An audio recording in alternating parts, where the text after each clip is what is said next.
And now, back to radio recovery for the seriously sad saga of Sara in our severely splintered system of mental health, a mockumentary. Iris, the people doing the show, these are actors, right? Because they're really functional. These aren't actually serious mental cases, right? The saga will begin. Please, Professor, I'll do extra credit, retake exams, anything to pass. I won't graduate otherwise. You should have thought of that before missing many classes. I told you, I'm having a difficult time. I can't sleep, I've been anxious, I'm not sure what's going on with me. This is a university, not a doctor's office. I'm trying to see a psychiatrist, but I can't get an appointment for 6 months. Maybe you need to accept the fact that you're not university material. But I was a straight-A student until this year. I'm smart. My brain is unraveling. You're beginning to frighten me, Sara. How do you think I feel?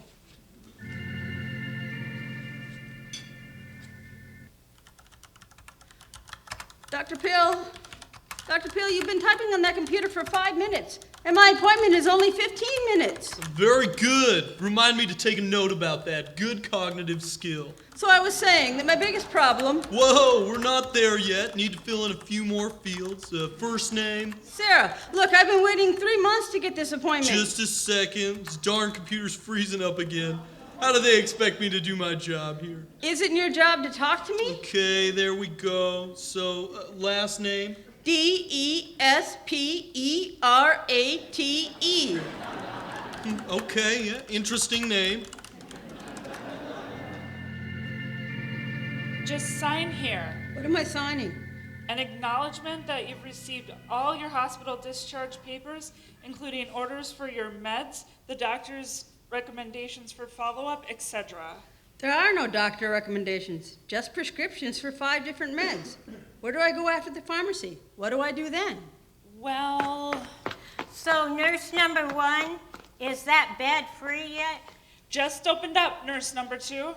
Hey, the 10 of you, from the guy in the corner pacing to the lady curled up on the floor, a bed just opened up in the psych ward. Whoever gets through those double doors fast gets it. But I still need that bed. I don't have any family, anywhere to go. Sorry, there are folks sicker than you, and as you can see, we don't have enough beds. If you wait 30 seconds, my panic anxiety disorder is going to kick in. Will I be sick enough then? But Miss Anonymous Caseworker, Please, call me ACW.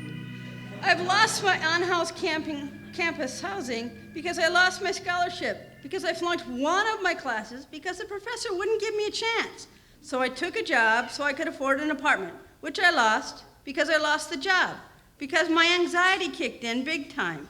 But I couldn't get an appointment with a psychiatrist or get admitted to the hospital, and I can't possibly pay for any place to live. But because a friend has let me sleep on her couch for a couple of weeks, I don't qualify for being homeless? We can't qualify you as homeless since technically you've had a home. But it's not my home, and I can't stay there any longer. Well, that's good. How is that good? You're about to be really homeless, and then you'll qualify for benefits. So if I turned down my friend's help and ended up in the streets or at a shelter, living under a bridge, I would have qualified as homeless? I like the under a bridge option. That has a strong visual impact to it. Tonight, I'll be living in my car with my cat. Oh, that's a good visual too. Come back in a couple weeks, and I think we're going to make you successfully homeless. And then you'll be able to help me find a place to live? No! There's a 2% vacancy rate, and the apartments that are available to you, you couldn't possibly afford. And Section 8 subsidized apartments have an 8-year waiting list. Those are all exaggerated numbers, right? Because this is a parody piece? Nope. Those numbers are all very, very real. So it's hopeless? Oh, you should never use that word.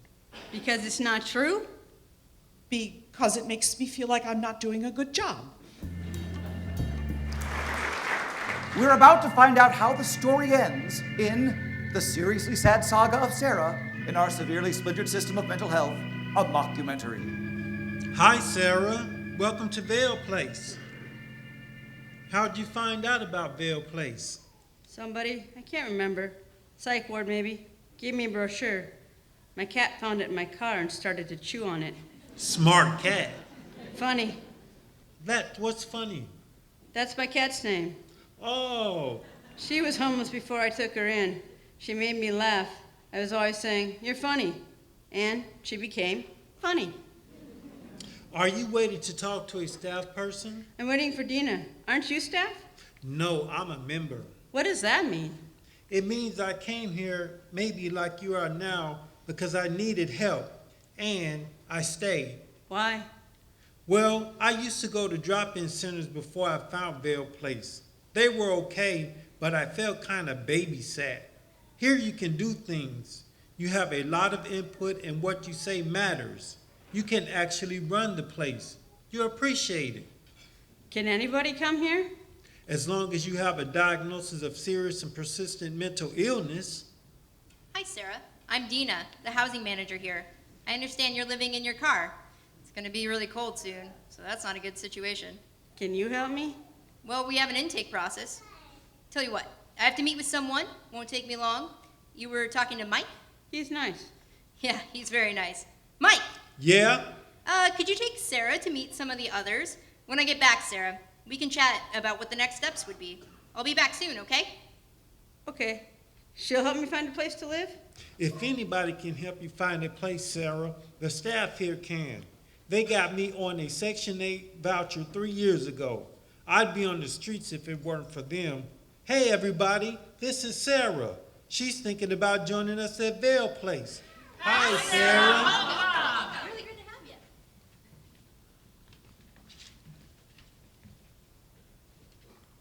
Sarah, this is such a great place. Vail Place has changed my life completely. It's given me a sense of self-worth. Plus, more than that, I'm a happy person. I was never happy before. I could never say that before in my life, which is really amazing for me. And the food is excellent, Sarah, and healthy. For $2 for a meal, and we've got a great snack bar. I love the food, can't you tell? One complaint, though. I want to be open 24 hours a day, 7 days a week, so I can go whenever I want to. I've only been here for a few months, but I wish I'd known this place 10 years ago. I think it would have made my life a lot better. Without Vail Place, I can't imagine how people actually make the transition from being hit with a devastating mental illness to finding their way back into the working world again. I could say that without Vail Place, that kind of recovery would be miraculous at best. What do you think, Sarah? And that takes us to the end of The Seriously Sad Saga of Sara in Our Severely Splintered System of Mental Health, a mockumentary for today.